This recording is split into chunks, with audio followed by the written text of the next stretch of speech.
of history of why I like doing these videos. One is that I was in the music business in retail, repairs, rentals for 30 years, and I really enjoyed that part of my life. And I've been a musician for 50 plus years. I like to watch other videos about guitars and, of course, effects, pedals, etc. Anything to do with guitar. I got thinking about all the guitars I probably sold over the 30 some years, and plus buying and selling and trading, for over 50 years. So it's give me a little different look on guitars and where they've gone. In the process of hunting down some of the other guitars that I can remember where they were, who they were sold to, and hopefully I'll be able to do some more videos on some older guitars and unique guitars from my particular area, the guitars that I sold over the years. And it really makes me wonder where all these guitars went. There was definitely some very unique guitars, and again, I was in the business of selling, not collecting. If I only knew now what I back then, there's definitely lots of guitars that I'd probably have hung on to. Actually been very fortunate to try hundreds of different guitars by Gibson, Fender, almost all the other companies also. I originally sold a particular SG Custom to 3 of the different people that owned it. It's actually on its 4th owner, but its 4th owner has had it for the last 40 years. And basically, so it hasn't been through too many hands for most of its life. It's got lots of minor chips and stuff around the edge of the body, and I'll show more of that too as we go. To find guitars that really haven't had changes to them from their original, just really stock guitars, because I know a lot have been modified over the years just because there wasn't custom shops, or at least there wasn't any readily available in a lot of areas. My philosophy on doing sound samples is very basic sound samples. I prefer not to use a lot of processing, so hopefully the sound would be close to what it sounds like in a live situation. I plan on doing another video with basic sound samples of this 68 Custom SG versus an Epiphone SG for comparison. I feel pickups are the most dominant sound factor on any guitar. Then comes all the rest of the gear.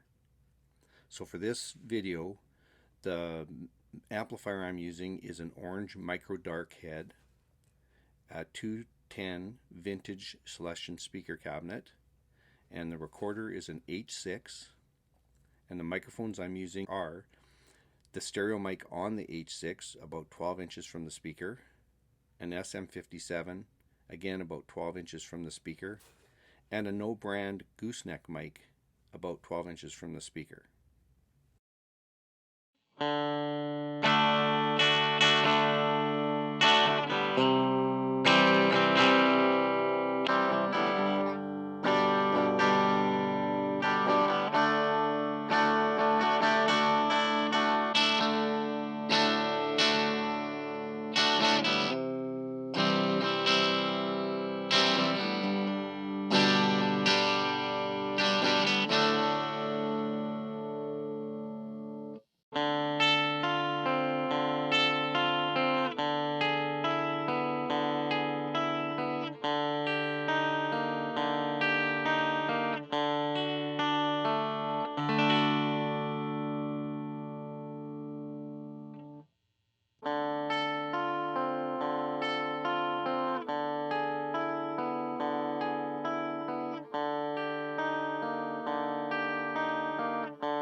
The microphones are direct into the preamps on the H6 recorder.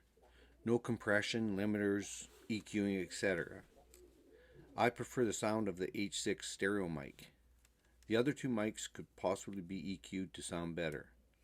The SM57 does have better frequency response than the gooseneck mic, so probably could be EQ'd for the final mix and sound great. Binding and the Gibson logo and stuff definitely has yellowed quite a bit, and I know that this guitar was owned by a smoker for quite a few years too, so that probably has something to do with it. Are the original machine heads too. They're quite unique, and you can see there's quite a few scratches and nicks on the neck itself, but nothing that makes it unplayable, that's for sure.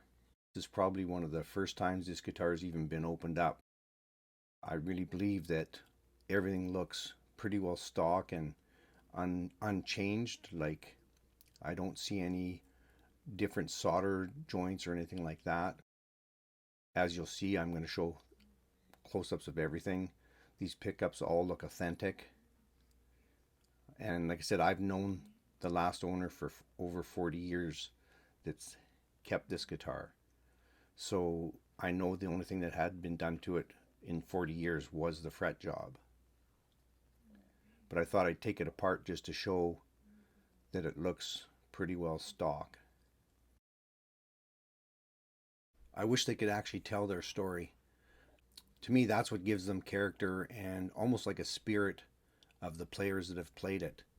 I find them very inspiring for myself, especially even if they're not a good guitar. There's so much spirit, I believe, or I don't know if that's the right word for it, but I don't know, they just seem to have something that the newer guitar doesn't have, and it's probably from all the different experiences and players that have used them.